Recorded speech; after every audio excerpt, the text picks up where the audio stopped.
Mankind has always made beautiful things.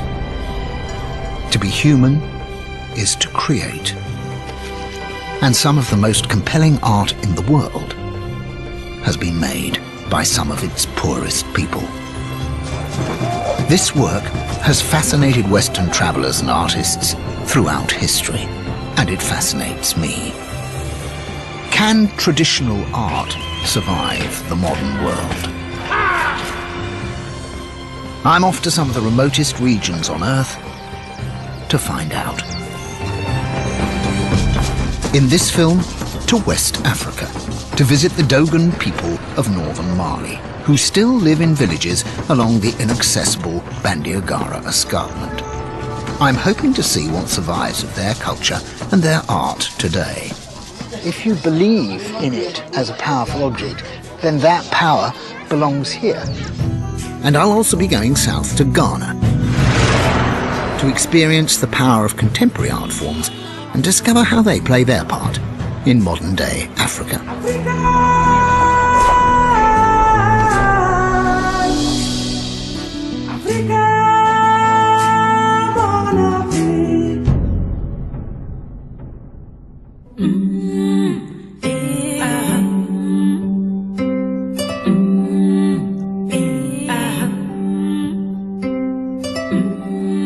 A fascination with African art is nothing new to Europeans.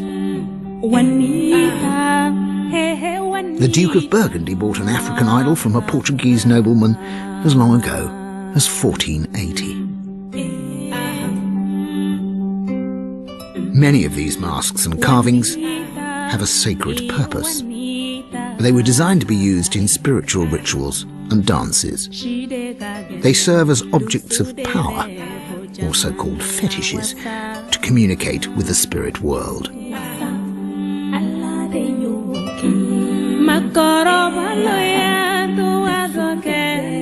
During the making of this film, an African wood carving was sold by Sotheby's in Paris for a record price.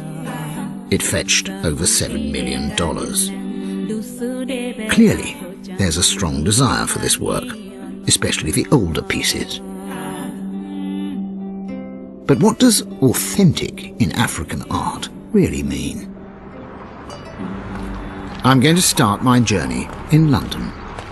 I've come to Hampstead to meet Andrew Czerniawski, who has an impressive collection of West African sculpture. What I noticed, though, Andrew, almost immediately, is that there's a sense of antiquity, age, to the pieces that you have? Yes, I suppose all collectors of certainly African art feel that age is important. I'm looking at pieces which haven't been touched by Western influence or colonial influence even. Right. These pieces are from the Dogon country, which is Mali. Why are you attracted to Dogon art in particular? I think it's the soul quality of the Dogon which attracts me, and it's also their sense of form.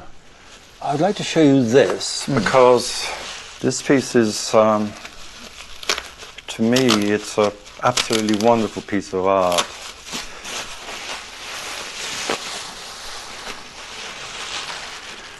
This is the Dogon couple.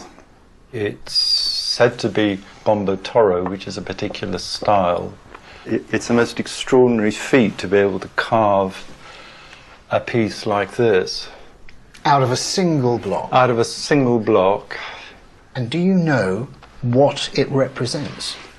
It's said to represent all sorts of things, including the ideal coupling, which is twins. The fact that it's been used, is that an important thing? Yes, it has sacrificial offerings on it, it has blood. There's something very powerful about work which has had an important function. It gives it an extra charge. How long, when you saw it, did it take you to decide that you personally wanted to own this? Oh, this was, I had to look beyond the state the piece was in, but fortunately I was able to see, about 1 or 2 seconds, essentially. doesn't really take long. It's I was expecting you to say, "Oh well, I went away overnight and thought, but in about 1 or 2 seconds you thought." You don't have to think. That I didn't have to think very hard about this piece. Really, it's a wonderful piece of art. It is, but what made it? Do the Dogon people, their culture and their beliefs, the spirit that created pieces like this, still exist today? I'm travelling to the heart of West Africa to find out.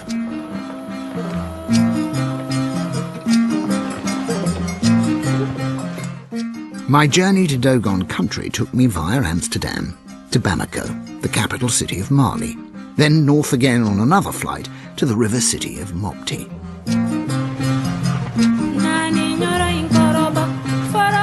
The Niger, one of Africa's greatest rivers, has always been a life-giving artery, as well as a vital trade route in this landlocked part of Africa.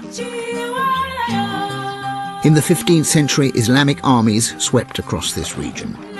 The Dogon felt under threat and fled to the cliffs of Bandiagara to preserve their way of life. Because a defeated people would essentially be sold into slavery. This river, and one of the principal trades of this area, was in slaves.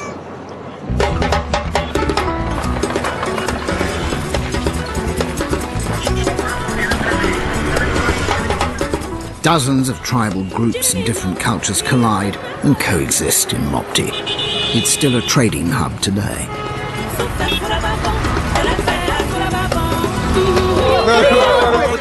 At the city's taxi rank, I negotiate for a taxi brousse, a bush taxi to take me the remaining 60 miles to Dogon country.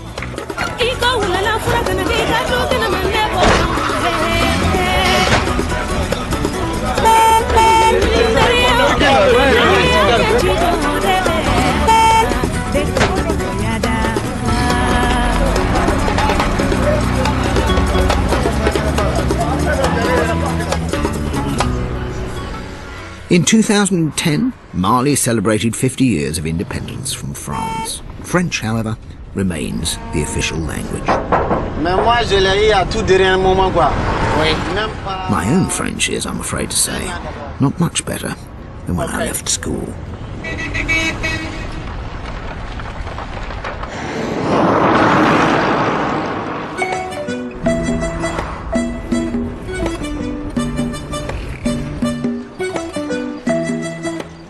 My taxi driver's name is Go. Our journey together out to the remote and arid Badlands that border the Sahara helps me to understand how it's possible that the people here managed to live so long without being disrupted by the outside world.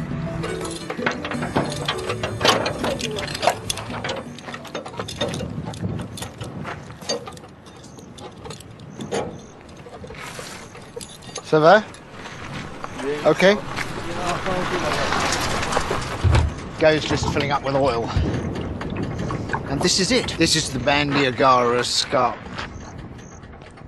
It's a sort of gigantic wrinkle in the Earth's crust that runs for about 150 miles. We're in Dogon country, and this is where the Dogon came to hide about 700 years ago. So they're a sort of people that time forgot. Or are they? Is such a thing possible? It's what I've come here to find out. Today, the Dogon, who number about 750,000, are still very much a rural people, and they live in the numerous villages along this escarpment. Although it looks like something of an idyll, for much of its history this region was a dangerous and violent place to live. Dogon villages built high up against the cliffs provided excellent fortresses against marauding slave traders and the advancing armies of Islam. Horse riders simply couldn't get up there. The Dogon came here partly to preserve their old beliefs. Traditionally they were animists, and they believed that non-human entities such as animals, plants and rocks have souls and spirits. In Dogon culture, the supernatural is all around you. It's present, it dominates your life, and it's reflected in your art.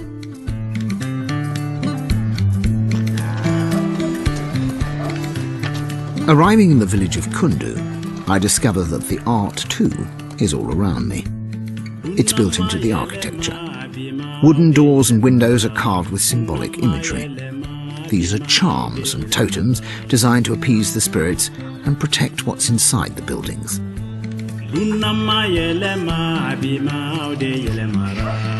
Bonsoir, bonsoir. Bonsoir, monsieur. I've come to the traditional meeting place, a low-ceiling structure called a togana, to pay my respects to the village elders. Je suis ici pour visiter les Dogons.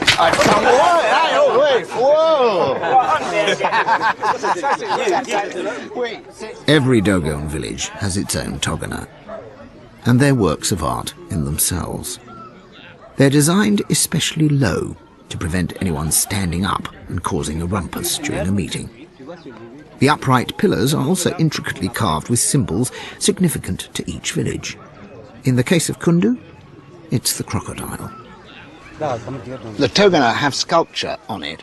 Can you tell me what is the importance of sculpture for the Dogon? Bon, pour travailler le tokuna,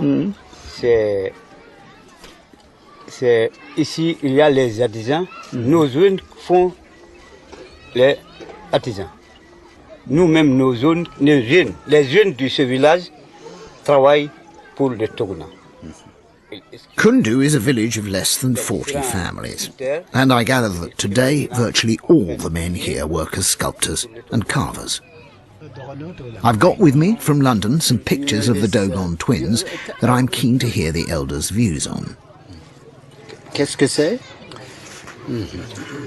Ça, c'est Telem, copie de Telem. Je ne sais pas si c'est... Copie de Telem. Oui, copie de Telem. Everybody's intrigued by Andrew's statue, although they come to no fixed conclusion on its origins or significance. But one word I hear repeatedly is Telem, and it sets me off on a new line of inquiry.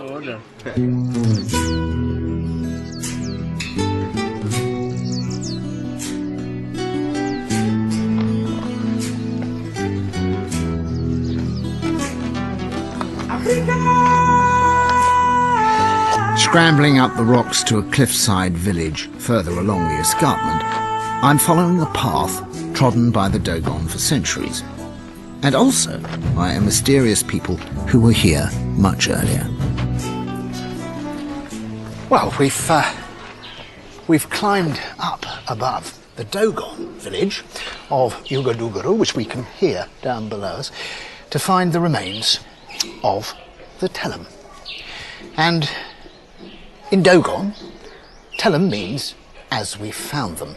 It's the people who were here on the cliffs before they arrived. These buildings here date from somewhere in the 12th century. They've been preserved because of the rock, and though they're only made of mud, the rains haven't got to them and they haven't been washed away. According to Dogon legend, the Telem were red-skinned pygmies, and nobody knows what happened to them. Perhaps because they were hunters and the Dogon were farmers, the pygmies disappeared and went down into the forest further south. But it's also believed that they may have simply intermarried and become one. But either way, there was an influence of the ancient culture on the new culture. And when people here look at Andrew's statue, they say, ah, Telem. It doesn't mean that it was made by the Telem. What they mean is that it was influenced by something very old.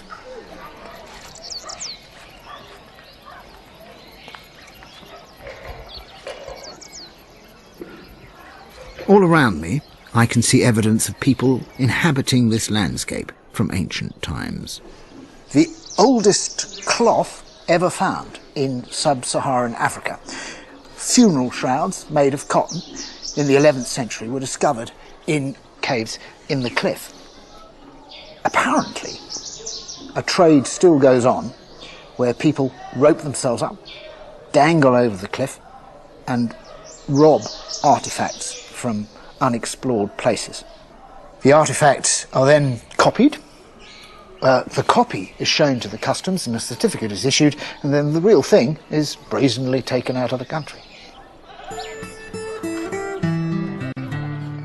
It's difficult to survive at all in this unforgiving environment. Those smuggled artifacts were likely to be carved idols or charms, designed to assist mortals in their struggles with the natural world. My arrival in Dogon country had coincided with an event vitally important to everyone who lives here: the annual harvest.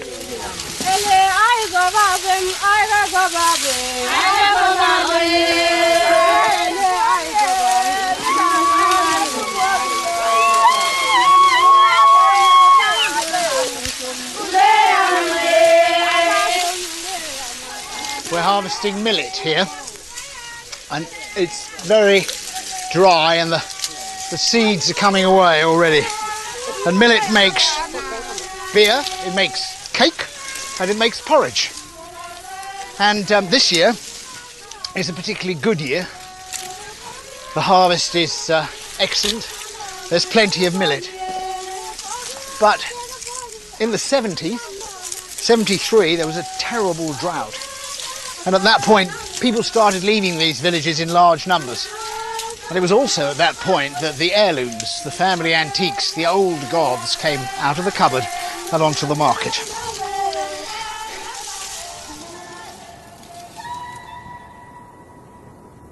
It seems that recently the forces of nature are combining with the forces of the modern world to bring changes to the Bandiagara escarpment. Ever since the French anthropologist Marcel Guyot came here in the 1930s, the Dogon people have been observed and recorded by more anthropologists and academics than probably any other society across Africa. And yet there are still mysteries and huge areas of dispute amongst the experts as to the significance and meaning of many aspects of Dogon culture. Anthropology is, as they say, a tale of two cultures, that of the recorder and the recorded. And what is understood by the one can so easily be misinterpreted by the other. Noam Gwindo, however, is both an anthropologist and a Dogon. He studied the changes in tradition here, and he's interested in how one of the foundations of Dogon culture, the masked dance, is evolving.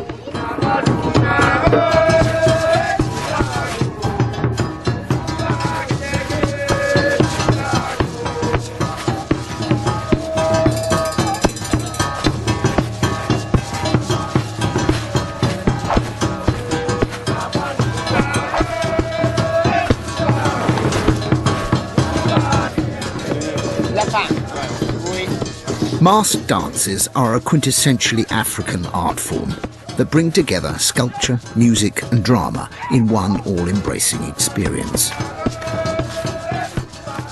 These dances keep the ancient myths and stories of Dogon culture alive for successive generations.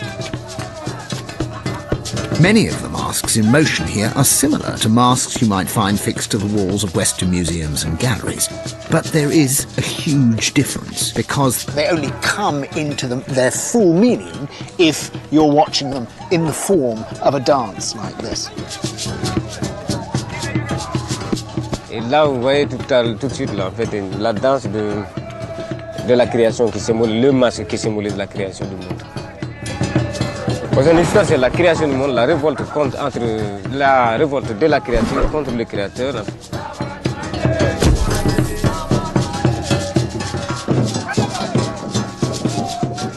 Bon, le porteur du masque, en fait, a une certaine force vitale, les fibres qu'il porte avec la cagoule là également, en bois. Et il y a tout ça, il y a toujours en tout cas une force vitale qu'on appelle le nyama. This dance apparently has its roots in the secretive nocturnal Awa funeral dance.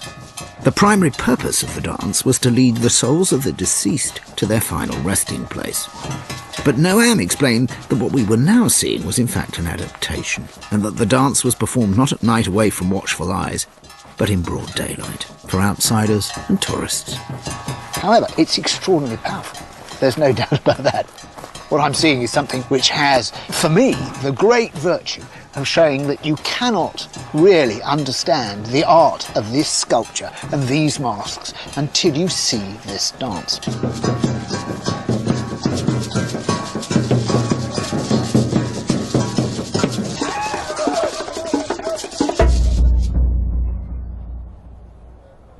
The masks have a brilliant, sharp, abstract quality. A bold simplicity of design that communicates on a visceral level. Anthropologists have recorded about 78 distinctly different mask designs, and it's a number that's increasing as new masks are made for the roles of new characters. In the 1950s, for instance, during the French colonial period, the character of the commandant or government official appeared. But Western interest in these masks and dances has, in a way, stagnated them. Tourists don't want to see the new masks, only the so-called traditional ones, and so a sort of heritage culture is beginning to be kept alive.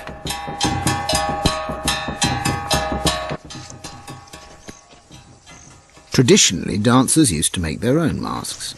They made them away from the village in secluded caves, unseen by women and children. But today things are slightly different, and masks are often made by professional mask makers. Merci. Parlez-vous français? Un peu. Un peu. Ouais, oui. ça va. Mais moi aussi. Ah, ça bienvenue. Bonne arrivée. Mamadou Guindou, one of the new professionals, has been making masks up here for the past 10 years.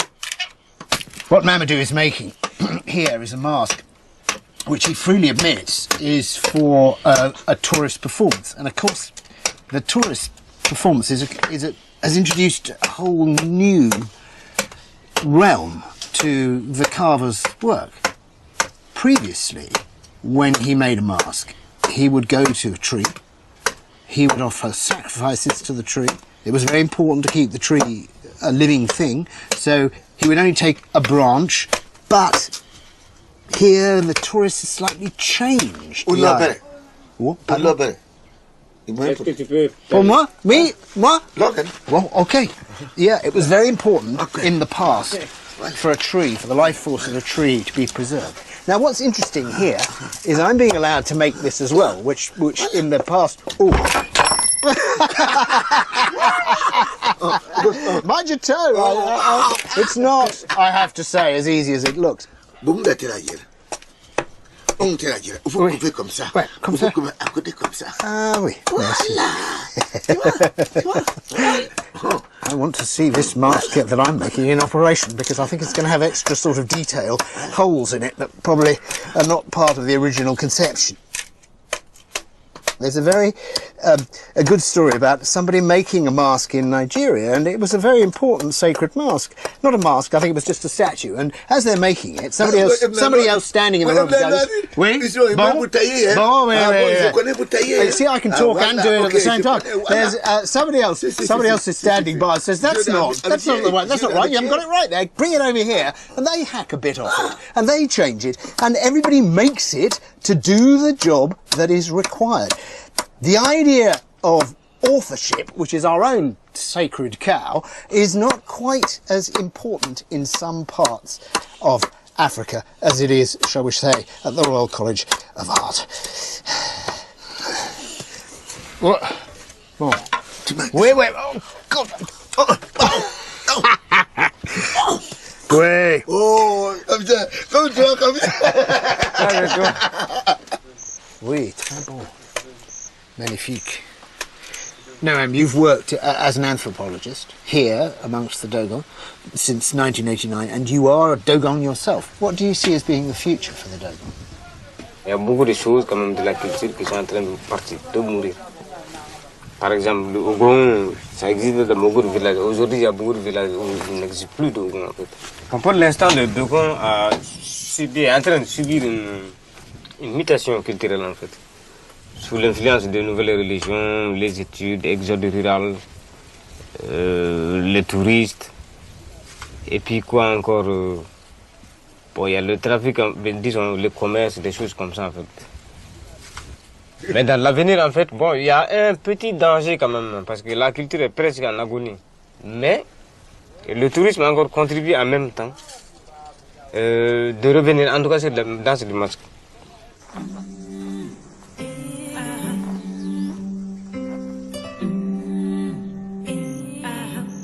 Noam's prediction that Dogon culture might be on the brink of extinction was a stark message that I may have arrived too late. Juanita, hey, Juanita. Do the belief systems and the Dogon artists that created work such as this twin couple still exist? Juanita, Juanita, she de gagelen, do so de be, Bojamandla wasa.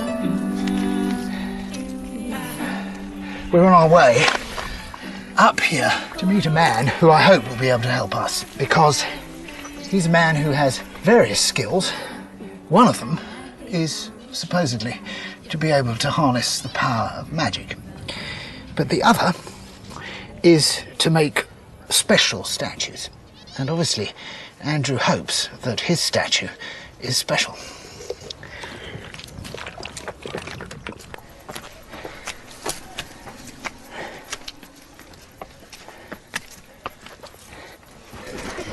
Monsieur, bonjour. The man I've come to see, Antuba Dara, is the local blacksmith. In Dogon culture, blacksmiths are revered and hugely respected because they're believed to have special powers. They can invoke rain, they're healers, and they have the almost magical ability of being able to conjure metal from the ground.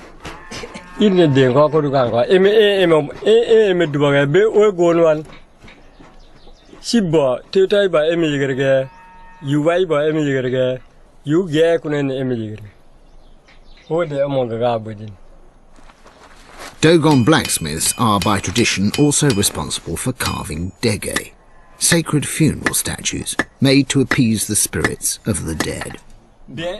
I asked Antuba how he goes about making a dege statue.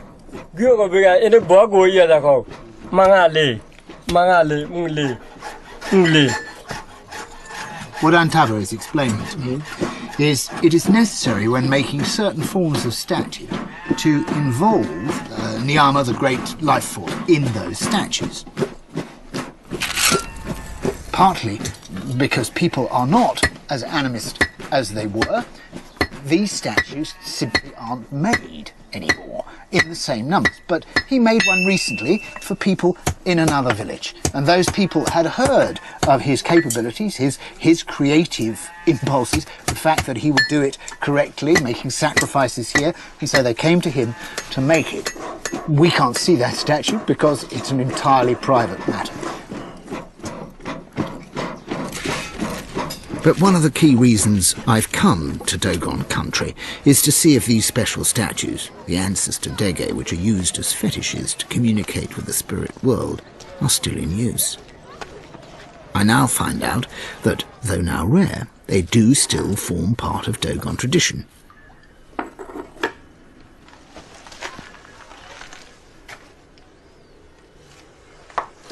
The artefacts so prized by collectors such as Andrew are used during ritualistic sacrifices, and the man responsible for such ceremonies is the fetish priest.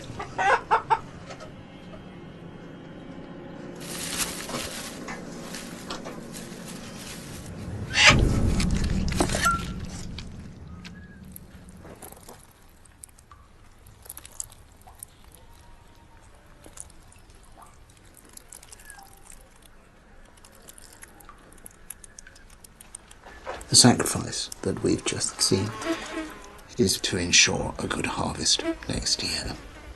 If it is successful, it will require another sacrifice of a goat or a sheep.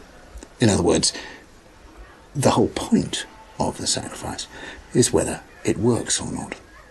And the whole point of these statues is whether they work or not. They are not simply works of art or representations. They're objects with a spiritual purpose. And that's precisely what I've sat here and witnessed. Further along the escarpment, Ende, the village I've arrived in now, is quite different from the village I've just left. Most of the people here are no longer animists. They've embraced Islam. Ende built itself a new mosque only 2 years ago.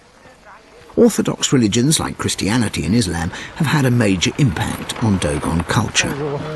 As their influence spreads, traditional Dogon belief is either wiped out or repressed. I was taken by Abdullah to meet his uncle. Seydou Guindo is a Muslim, but he still works as a woodcarver, and apparently he too has some experience of carving Dogon funeral statues. When was the last time that you made a funeral statue, a dégué, for anybody? Le dernier dégué que j'ai fabriqué pour la tradition, oui. Ça c'était depuis avant l'an passé. C'est pour un vieux d'un village sur le plateau. Oui. Qui donne la commande. On fait avec toujours, comme je vous ai dit, c'est pas avec n'importe quel bois. La culture Dogon, on ne le fait pas avec n'importe quel bois. Il y a des bois spéciaux pour les fétiches, il y a des bois spéciaux pour les masques. Mais maintenant, pour le tourisme, on fait avec n'importe quel bois. Nous avons appris de nos parents, donc on fait toujours les objets qu'on a appris, la manière comment on a appris avec les parents. Mais maintenant, nous essayons aussi de moderniser un peu pour le tourisme.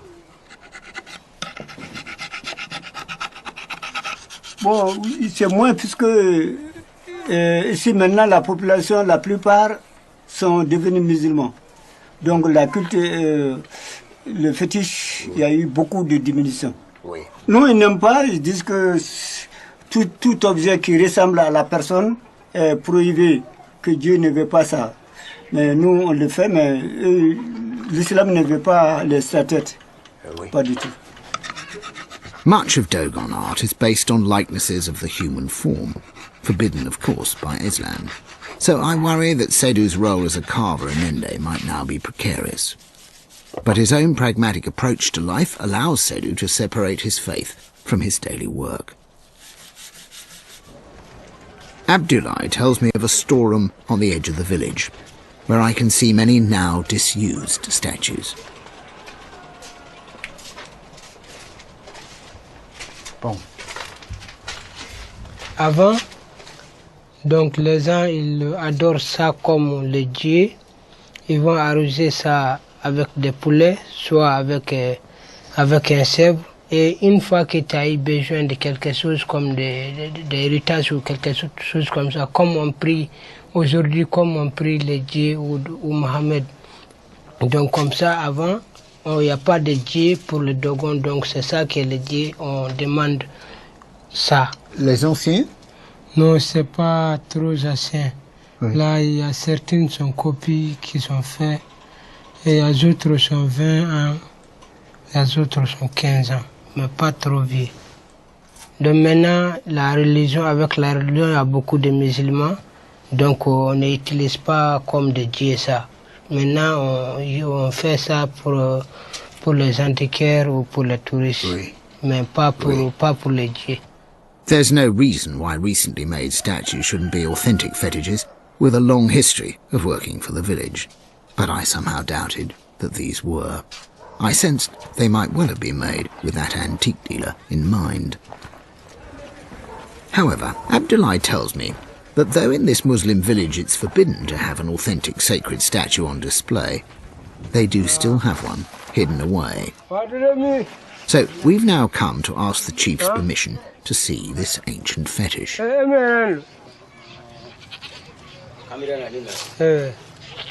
Allô, bonjour. Le chef de village. Bonjour. Ça va? Ça va. Ça va bien? Oui, merci. Bonne arrivée. Merci. Merci, merci. We hope to come here to see some of the matériaux. Kama bile kuli ningempire ngono ngama yere ko uwa mchezo. Ni ningempire la ni konso kuli yo kuli gana kuli konso sa ni.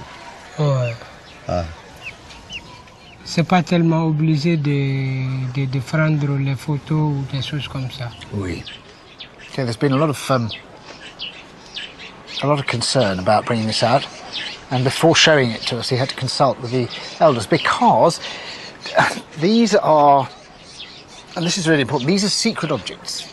The whole point of them is that they're kept in sacred places away from the general community. Certain people aren't even allowed to look at them, women in particular. So there's a sense here that what we're looking at is something very, very private, as well as old and sacred.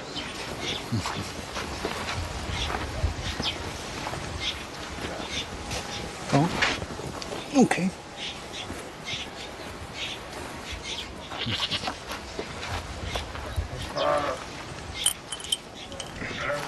Voilà ça pour les pluies.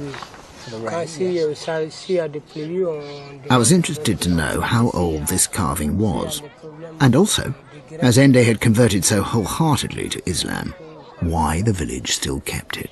Voilà, nasa haga bab don, we pinkoro tew, we kopi didi, kopi ni pinkoro kelen tew. Ninguni, we uba kerepe, adi selike, ati poike, yapam, aleka shirai danai, ati selike wulupe. The essence of the figure is that it's too old to know when it came into the possession of the village. And that reassures them that it's not a copy. I sense that at some point somebody will come to the village and say, let me take that off your hands, and the village can have a new school or a new well or something that they really need, given that this poor old chap doesn't work for them anymore. I don't want to encourage anybody to buy the work that the village preserves, because it's part of their culture, and somehow the very authenticity that people seek in it seems to me to be enough to say, well, if you think it's that authentic, you surely have to leave it where it is. If you believe in it as a powerful object, then that power belongs here. And to try and steal that power and take it away, whether it's in the name of art or because you want to show it to a museum as the real McCoy, it seems to me that its home is here.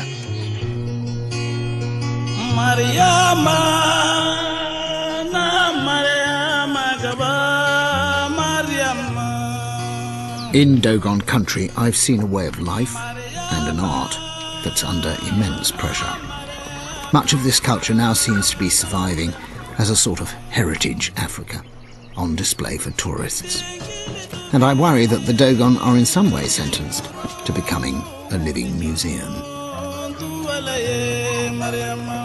Time and history are actually finally catching up with the Dogon people. Because the big story in Africa today is the movement from rural Africa, like this, to the big city.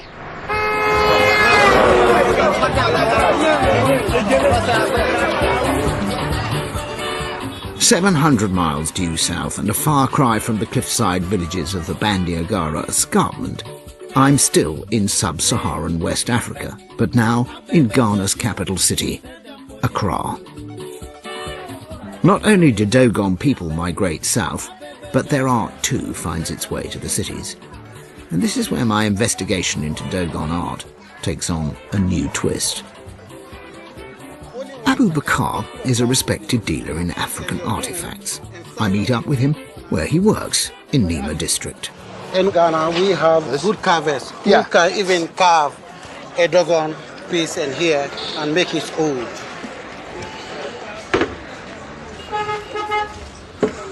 This one is a Dogon door. Yeah. But made here in Ghana with a Dogon man. I can sell it as a copy price, not an antique price. It's got lots of dirt, it's got cobwebs on it even, and it has a little bit of polish on it as if people have been rubbing against it. Yes. Yeah. And you can see the one who has made like this one, the big one. Yeah. The big one, it was also a Dogon. But that one has made not more than in 1 year.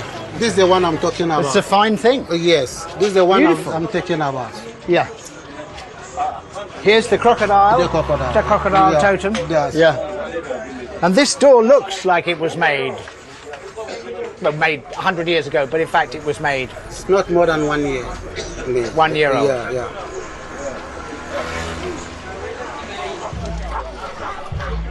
Abu takes me deep into Nima's maze-like back alleys, to where carvings, supposedly coming from other parts of West Africa, are actually knocked out right here in Accra. Am I okay to come in? Come.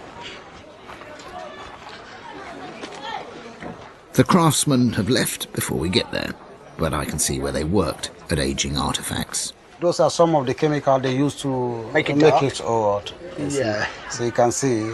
Yeah. Abu reveals the trade secrets. He shows me chemicals used on the carvings to age them and to make them more desirable to dealers, collectors, and I suppose to tourists too. What is it that they want from the old ones? What do they see in the old ones that if somebody made a new one, what's the difference? It's a big difference because an old piece is like a magic. Someone who's deal on an antique. Yeah. It's always like to see an antique things. So when you see something's old, it starts to shake.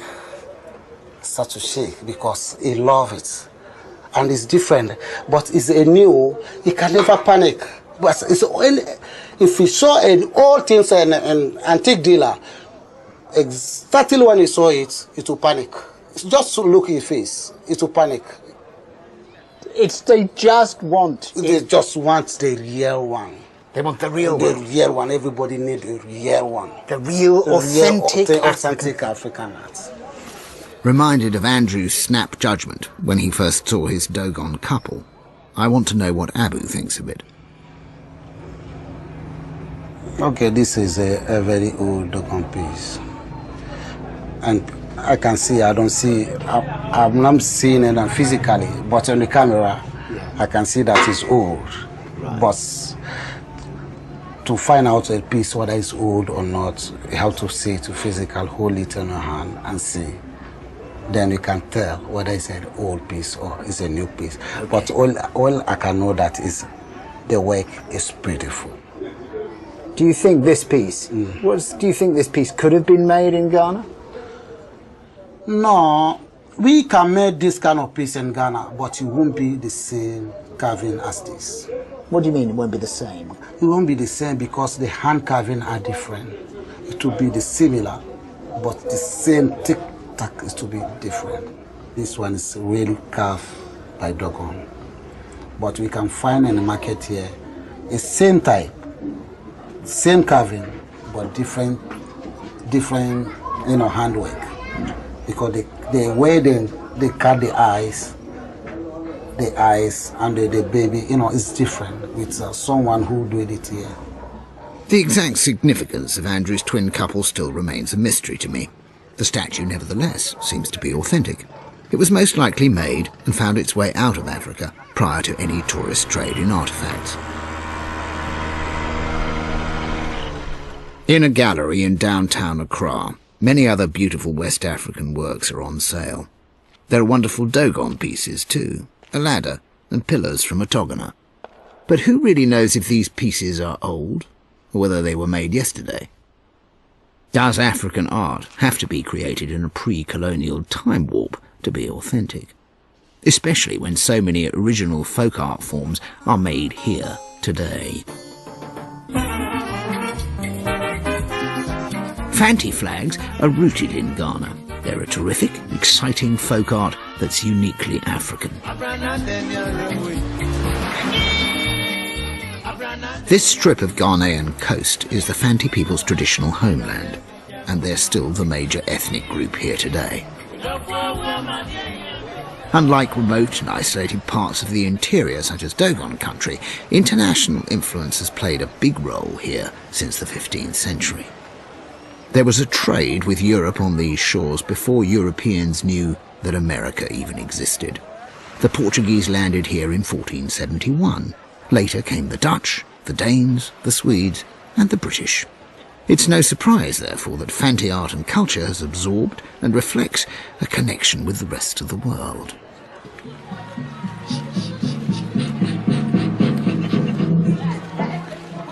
Fanti flags are made and used by military units called Asafo companies. These militias were formed to protect their towns, and all along this coast there are some remarkable structures that belong to Asafo companies called posabans.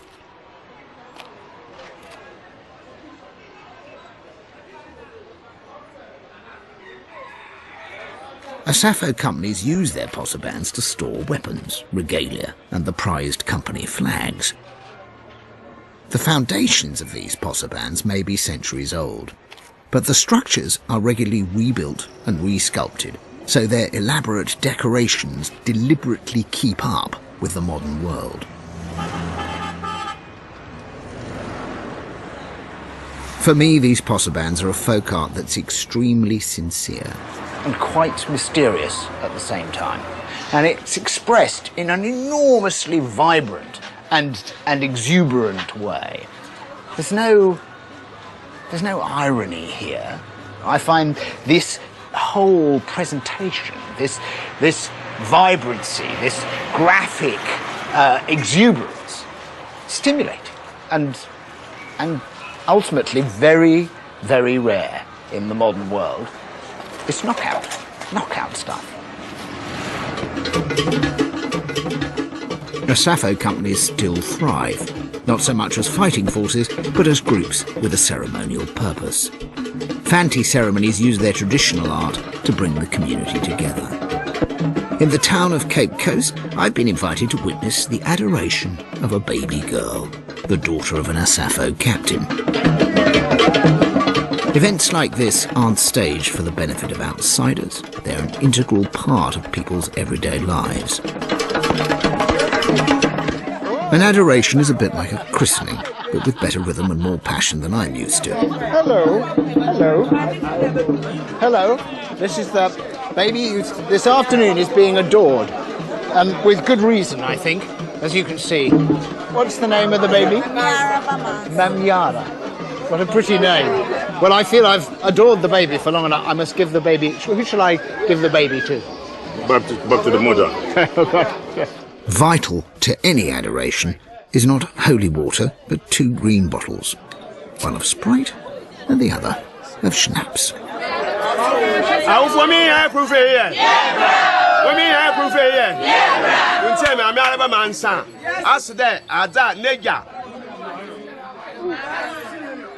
Mami Alabama Ansa. This is drink. Mami Alabama Ansa. What's in Shinsa? Insa. Busy back Tabany. One time.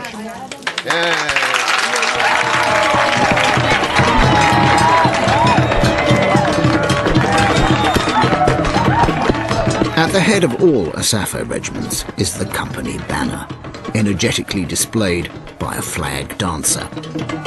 The flags, still made today, are a feast of symbolism.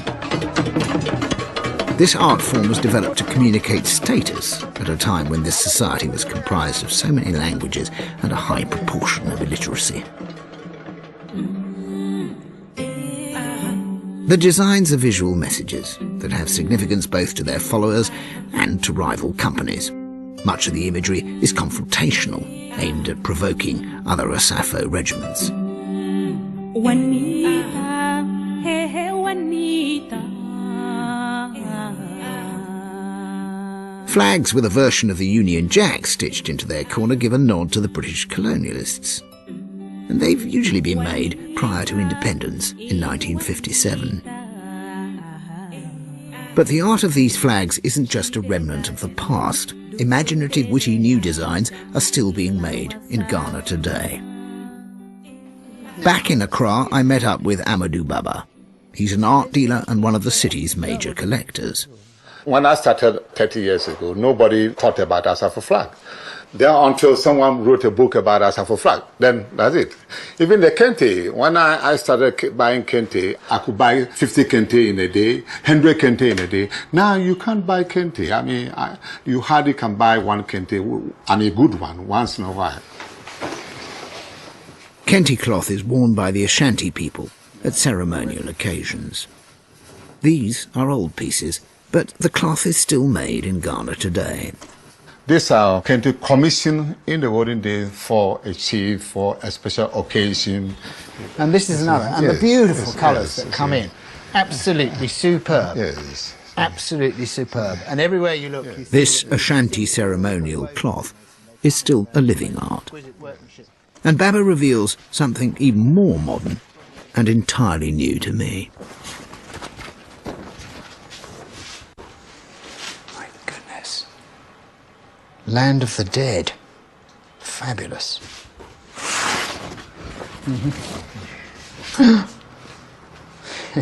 These surreal, hyper-modern images, painted on the back of disused flour sacks, are advertisements for roadside video screenings. Odoko. Odoko is a suburb of Accra, you see. And if you look at other ones, we could see this one is Ashiama. Ashiama is also a suburb of Tema. This is handmade folk art from the streets and for the streets. What could be more authentic? Ultimate carnage, which is probably carnage. He killed people and eat, but this is the end of him. Pretty fantastic. We're quite a long way here from a village god in a shrine in a cave in Dogon territory, aren't we? Another equally astonishing street art is happening just a few miles away, on the other side of town. A number of carpentry workshops have achieved world fame for a craft that's quite particular to this area: the creation of fantasy coffins. Here at Hallow Coffin Designs, Master and his assistants are hard at work creating a minibus casket for an ex-bus driver. So this is his bus. Yeah, it's not a big bus, like about 3 seats or 4 seats. In the past, the Gar used to make coffins in the shape of canoes. The Gar are an ethnic group who still live in and around Accra.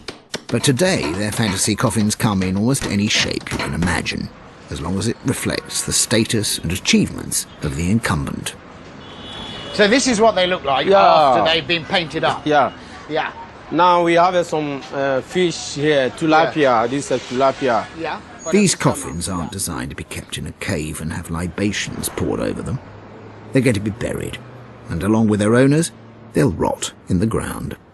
But for a brief moment, they're paraded at a funeral, and they're a celebration of Africa's new mythology, that of the individual and of personal success. This is the living art of contemporary Africa. This is a lion. Now, in order to get a lion, Asafuache. What does that mean? Like a group. I like see. A group leader. So he is a gang leader. He's a gang leader. This is a gang leader's coffin. Or this is a general or an Air Force commander's coffin. You can't be a lion if you happen to be a feeble guy who runs away from fights and runs a little corner shop or just does a little begging on the side. You have to be a lion if you're going to have a lion coffin. And how long, Master, does it take to make this? Okay, like a lion. It's hard work. Then maybe you can use about 2 weeks, 5 days. 2 weeks, 5 so nearly 3 weeks. Yeah, about 3 weeks. What happens to the Air Force commander or the gang leader during those 3 weeks? Maybe you can keep about the mortuary, the dead body.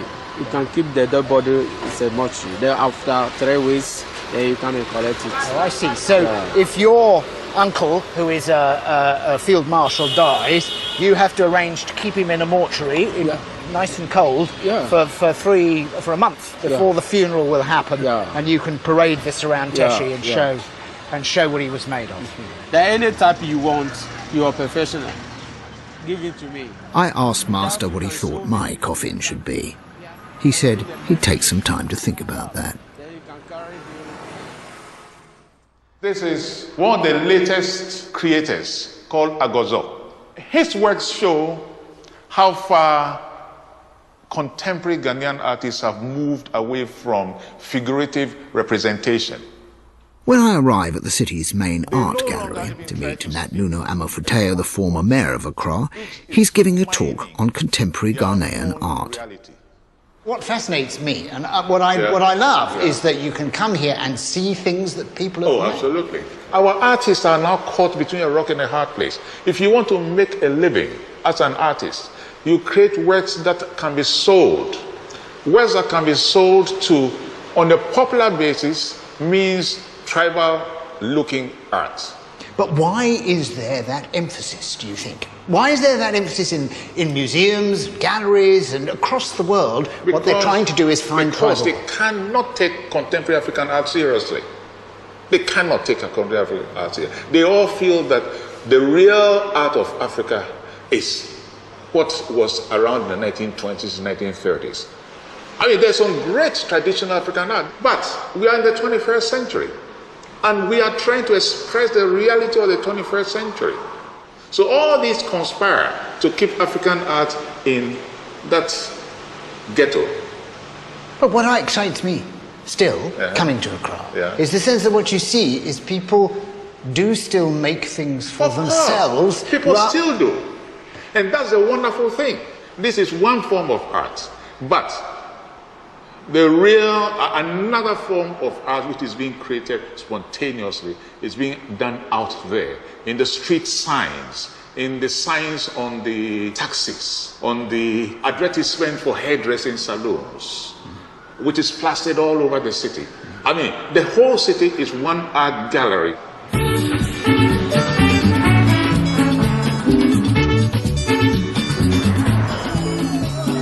I came to West Africa to explore whether tribal art is still alive here. I found, amongst the Dogon, a lot of fascinating tradition and the residue of many ancient customs. But I'm not convinced that the belief system that created Andrew's Dogon couple really exists any longer. Statues like this, made sincerely for ritualistic use, may in fact be the last of their kind. Searching for Africa's untouched tribal past is now like chasing a mirage. But in Ghana, imagination and invention are everywhere, springing up sometimes in the most unexpected places across all parts of the community. Finally, I get a call from Master at Hello Coffin Designs. He said he had something to show me. Master! Yeah, boss. How are you? I'm fine.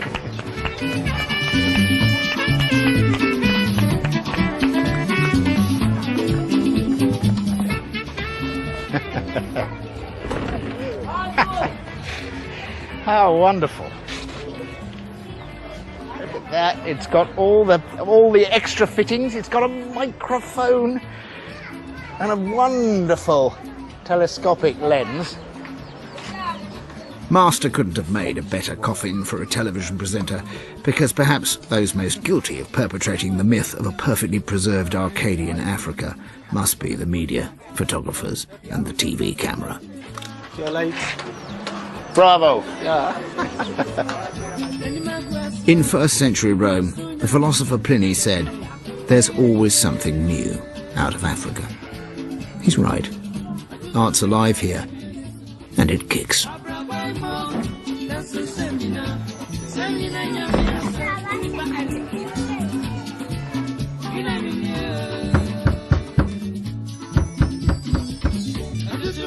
Next time I'll be travelling to the isolated plains of northwest India to seek out some exquisite textiles.